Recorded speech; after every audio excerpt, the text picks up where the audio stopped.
Objective 2470 Penn Door Programs for Sustainable Housing and Development, as modeled in other facilities across Canada. Alpha House Centre Calgary AB, Mustard Seed Centre Calgary AB, Yellow Door Toronto on Naomi and Ruth Women's Rehab Shediac NB, Harvest Hills Atlantic Moncton NB. Hello, my name is Larissa Brett Yonke McCallum from the Mestawasis Band on Treaty 6 territory. My parents are survivors of residential school, and I am a survivor of foster care, 60s scoop adoption, gang violence, and human trafficking. My children grew up without me, as had I grown up feeling worthless and abandoned, hopeless and unimportant. I have been discriminated and rejected by my peers, my family members.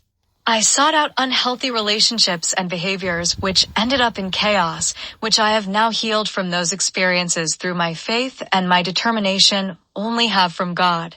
Support through the programs I attended, and I seek a career in advocacy and human justice.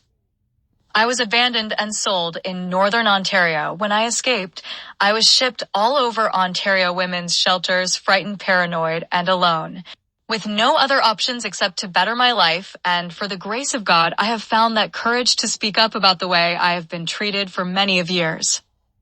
I have found a way to heal through Jesus Christ, my Savior. I ran out of options, so Ontario sent me home back to Saskatchewan, and I tried to go to the programs here. Several of them I found that I relayed my story to people that couldn't help me, who didn't care or had slandered my name, and was promptly dismissed over and over again, feeling my story and life had been exploited, with my confidentiality being breached, and at the rejected to the Métis Women's Association for allegations of being a gang member or affiliation. I was dismissed at the Career and Employment Center for being unemployable and finding only refuge from stress factors by praying, meditating, and writing a book about my life experiences.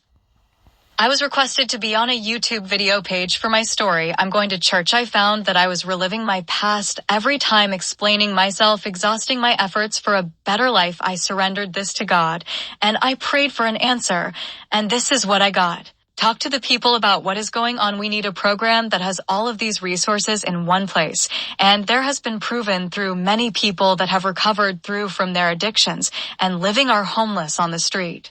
It can be done. I'd like to talk more about the issue of the homelessness, the discriminations through the organizations. I have been homeless for over 25 years of my life, mostly in shelters, waiting for housing or unforeseen circumstances, leading me back to safe shelters, abuse services, and the police station.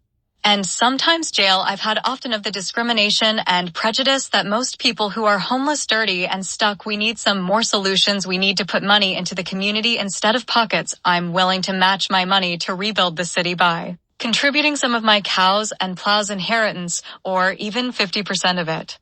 People are desperate. Imagine being outside at -45, wind chill, and no jacket, with nowhere to go, with only a hoodie and a bologna sandwich. I live at the YWCA Gateway House, and I try my best to help, but I don't have the resources. Did you know that the clothing bin in front of the YWCA does not go to the homeless? So this time I made a choice. I stopped telling people and explaining and started doing. I surrendered. I asked God instead of people who were seeking answers themselves, and made important decisions that I had learned from being in rehab, jail, and focused on myself, my future, and goals. I called on Jesus, and he did a miracle. He took my addictions away, and I got a call from the mayor.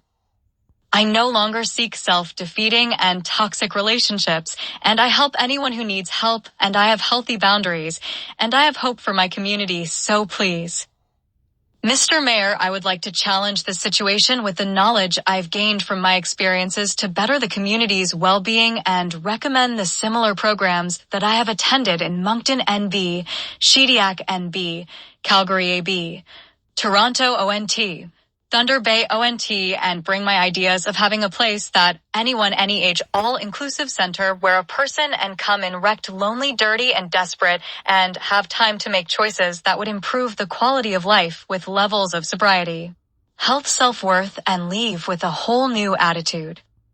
I can guarantee that all of those facilities were the bridge to success of sobriety and the spark of something, that helped mold me into the woman I am now. I can now bet that people will remember me in each of those places, good and bad. And I thank them for all the supports, the deepest gratitude, as that sparked the flame to something I am so very passionate about.